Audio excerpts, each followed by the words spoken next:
Hello friends, welcome to cooking to subscribers. இன்றைக்கி நம்ம பார்க்க போகிறது ஒரு சாக்லேட் ரெசிபி தான் பார்க்க போகிறோம். இது கிட்ஸுக்கு ரொம்ப பிடிச்சமான ரெசிபி. இதை பண்ணுறதுக்கு வெறும் 2 இன்க்ரீடியன்ட்ஸ் போதும். அதே மாதிரி இதை 5 மினிட்ஸ்லேயே நீங்கள் ரெடி பண்ணிடலாம். வாயில் போட்டதும் அவ்வளோ டேஸ்டியாக உடனடியாக கரையக்கூடிய ஒரு சாக்லேட் ரெசிபி தான் ஃப்ரெண்ட்ஸ் இது. கண்டென்ஸ்டு மில்க் கோகோ ட்ரஃபிள்ஸ் இதுதான் நம்ம இன்றைக்கி பார்க்க போகிற டிஷ். இதுக்கு தேவையான பொருட்கள் வெறும் 2 ingredients: condensed milk 100 ml, cocoa powder 75 grams. First நம்ம எடுத்து வச்சுருக்க கண்டென்ஸ் மில்கை ஒரு பேனில் ஊற்றி ஹீட் பண்ணிக்கணும்.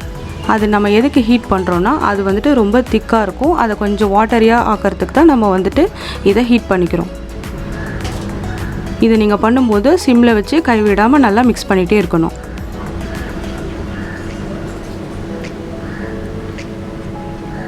நெக்ஸ்ட்டு நம்ம எடுத்து வச்சுருக்க கொக்கோ பவுடரை ஆட் பண்ணி மிக்ஸ் பண்ணிக்கணும். கொக்கோ பவுடர் ஆட் பண்ண உடனே நீங்கள் கேஸை ஆஃப் பண்ணிடணும். ஆஃப் பண்ணிவிட்டு நல்லா மிக்ஸ் பண்ணிக்கணும். இது நம்ம கண்டென்ஸ் மில்க் ஹீட்டு குறைய நமக்கு அது ரொம்ப திக்காகிட்டே இருக்கும். அதனால் நம்மளால் மிக்ஸ் பண்ண முடியாது. அதனால் நம்ம கையில் எண்ணெயோ இல்லை பட்டரோ ஆட் பண்ணிவிட்டு நம்ம நல்லா கையில் மிக்ஸ் பண்ணிக்கணும். சப்பாத்தி மாவு பதத்துக்கு நீங்கள் எண்ணெயோ இல்லை பட்டரோ தேய்க்கும் போது நம்ம கையில் ஒட்டாமல் அழகாக வரும்.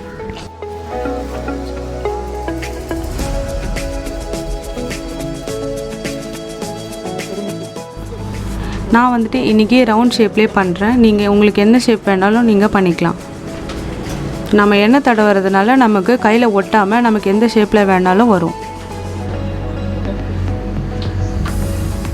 அப்புறம் இதை நம்ம 2 hours ரெஃப்ரிஜரேட்டரில் வைக்கணும். வச்சோன்னா நமக்கு நல்லா சாப்பிட்றதுக்கு டேஸ்ட்டாக இருக்கும்.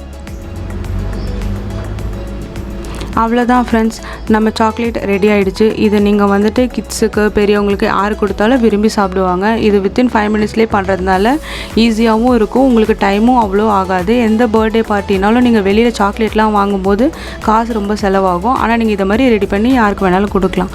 நம்ம சேனலை லைக் பண்ணுங்கள், ஷேர் பண்ணுங்கள், சப்ஸ்கிரைப் பண்ணுங்கள். இதை பண்ணி பார்த்துட்டு நமக்கு எப்படி இருந்ததுன்னு கமெண்ட்டில் சொல்லுங்கள்.